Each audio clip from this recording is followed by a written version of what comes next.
Dhageeffadhaa shamarran keenya. Ufiin ufajjeeste jechuun shamarran takka jechuudha. Dhiira micciiramaa wayiitu duuba jira. Dhiira micciiramaa sammuu qulfii karabbiin sammuu isaa qollofee qulfii shintibeetii buuse jechuudha. Isin ijoolleen asirratti akka qoosaa haadha ofii gootanii anis boruu kanuma na eeggata anis yeroo dhiyoo keessatti anis hagamuu hin turuu erga sirimaa booniin boqatteeyyuu isinitti abaasii jechuudha. Isii waan gaarii gootee booniin waan gaarii gootee booniin hara galfattee booniin boqonnaa fudhattee warri jettan boqonnaa wayiitu jiru dhageeffadhaa keessattuu ijoolleen musliimaa jechuudha. Akka amantaa musliimaatitti amantaan kamiyyuu lubbuu keessan baasaa hin jedhu. Akka amantaa musliimaatitti lubbuu kee harka keetiin baaste taanaan boqonnaan itti fudhattu hin jiru. Qaxxitaa Habiibtii akkuma sedha ta'e ibidda jahannam seenta eessatti argite naan hin jedhina. Arguu baadhus dhaga'ee jira. Quraana baradhee jira haga tokko jechuudha. Kanaaf ijoolleen keenya lubbuu keessan harka keessaniin baasuun dura Rabbiin maaliif na uume duniyaa kanarratti? Fatanaa dabarsuufi fattanamuufi miti ka uumamteef. Qo'isin ijoolleen keenya jechuudha. Ijoolleen tokko dubartiin tokko harkaan ufajjeesti jechuun sababa dhiiraati jechuudha. Kana beekaa asirratti sababa dhiiraati malee sababa waan biraati miti. Isiin haadha taates isiin ilmoo qabdus lubbuu ofii uf balleessite taanaan sababa ilmootiif odoo ilmoon isii waa ta'e lubbuu ofii uf hin baastu. Odoo haadhaaf abbaa ofii dhabdee lubbuu ofii uf hin baaftu. Odoo qabeenya dhabdee lubbuu ofii uf hin baaftu dubartiin tokko jechuudha. Isin galee dhageeffadhaa. Yoo dhiirri micciiramaan karabbiin ganama mataa isaa lafa garagalchee isa uume jechuudha. Micciiramaa ka jallate ka haati abaarte jechuudha. Yoo dhiira akkasiisan harka buute jechuudha. Dubartiin yoo dhiirri akkasiisun harka kennachiise jechuudha. Gaafni isiin du'aaf of qopheessitu. Isin galee kanaaf dubartiin keenya ijoolleen keenya jechuudha. Hin du'inaa ufin ajjeesinaa hin du'inaa namaaf. Ati bar daraanuu duutee haluu baafachuu odoo hin taane duuteetii miti bar haluu kan baafattu. Duuteetii miti bar bakka inni sin eeynetti inumaa caaltii jajjabaattee mul'achuu qabdaa bar. Bakka inni itti si kuffise sanii ka'uu qabdaa bar. Bakkuma inni si kuffise sanii du'uu odoo hin taane. Isaaf duute ishii inni boru ganama akka barbaade jiraata. Barbaadu fuudhee zannaxee jiraata Habiibtiiti. Maatii koo haati ta'e abbaan kee zalaalamii gubatanii bara. Kana wallaaltanii jiraachuun dandeessanii bar kophaa keessanillee kophaa jiraachuun hin danda'amu. Hin danda'amu. Ka gizee isa harka jirtu inni si cinqaa sanuu dandeettee wajjin jiraatte isaan gargar baatee jiraachuu hin dandeettu. Hin dandeetta akka barbaadde jechuudha. Kanaaf ijoolleen keenya nama tokko jaalattan akka waan nama san malee jiraachuu hin dandeenye akka waan dhumni jireenya keessanii nama san ta'eeti uf laaltan sirrii mitoonni akkanaa jechuudha. Rabbiin yooma fatanaayyuu sii kenna. Rabbiin bar waan ati hin dandeenye siif hin kennu. Dhukkubas haa ta'u, dhabuus haa ta'u.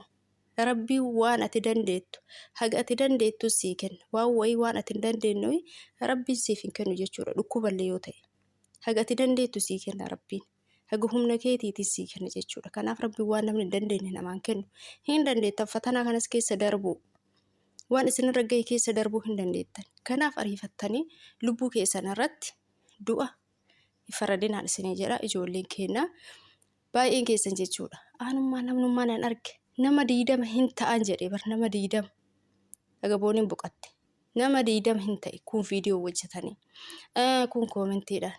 Kakatanii sanuu maqaa Rabbiitiin dhaara bismillah a'uuz billaahi jedhaa tooyi badhaame ijoolleen keenya dhugaa Rabbi. Kanaaf jechuudha. Yeroo baay'ee ariifattanii jarjartanii lubbuu keessan irratti du'a hin murteessina. Ati duutee inni hin jiraata bar. Ati duutee inni hin jiraata.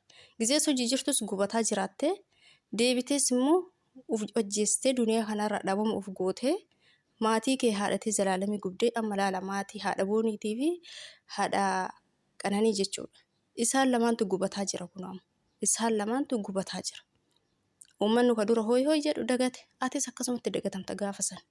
Garuu haati tees hin dagattu. Adada hiriyyaati argitu. Adada uffata kee argitu.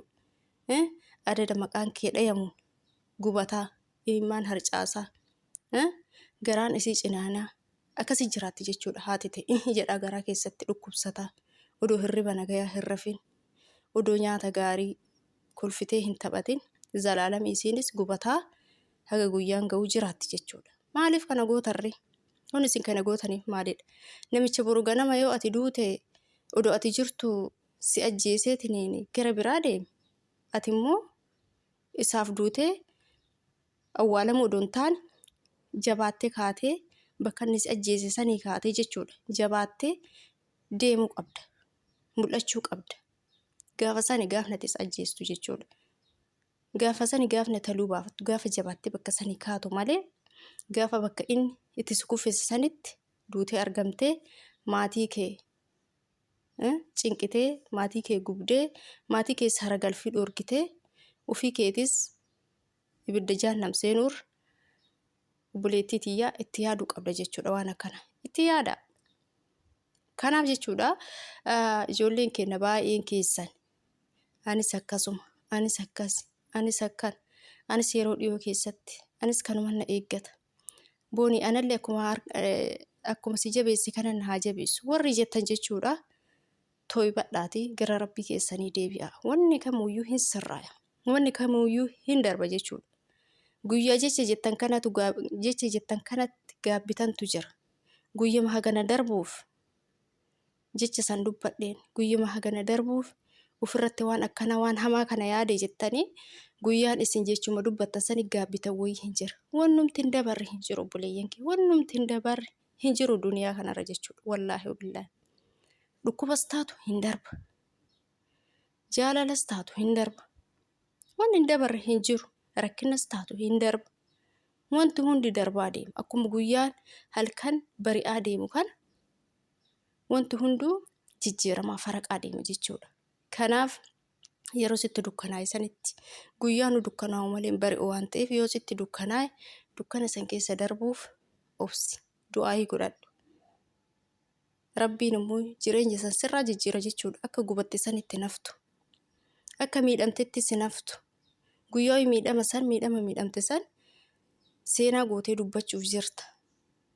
Sii galee kanaaf obboleeyyan kiyyaa daddaftanii jarjartanii abdiin kutatinaa isinii jedha. Dhugaa rabbii waan akkanaa irraa of eeggadhaa, of qoxxobaa. Homaa boqonnaa wayiitu hin jiru. Dhaqee boqonnaa fudhadhaa warri jettan beeytanii ijoollee muslimaa. Kanaaf akka amantaa keessaniititti hundumti keessanuu hin beeytanii lubbuu fi harka ofiitiin of baasuun hagam akka ulfaatu of eeggadhaan isinii jira obboleeyyan kiyya. Asittis haragalfii dhabdee achittis haragalfachuu dhabuun ganda lamaanitti kasaaruun namni ufumaaf jechuudha. Waanuma kamiyyuu gaarii hojjetu.